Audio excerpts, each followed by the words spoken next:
Andrius Mazuronis. Darbo partija. Vizija sutelkta Lietuva. Užsienio politika. Užsienio politika pirmiausia turi atitikti Lietuvos valstybės ir žmonių ekonominius bei politinius interesus. Dėmesys regioninių blokų formavimui ir aktyvesniam jų išnaudojimui NB8, Lenkija, Baltijos šalys. Tvirtesnės mūsų pozicijos ES mums svarbiais klausimais – žemės ūkis, migracija ir mobilumo paketas. Aktyvi sąjungininkų plėtra ne tik regione.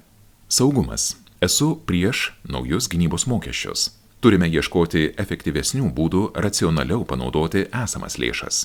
Privalome išgryninti saugumo ir gynybos prioritetus bei veikti kryptingai, ne visuotiniam šaukimui. Teisingumas. Teisėtumas lygų teisingumas. Tarėjų institutas teismuose, didinant teismų nepriklausomumą ir skaidrumą. Teisėjų veiklos skaidrinimas. Teismų nepriklausomumo didinimas.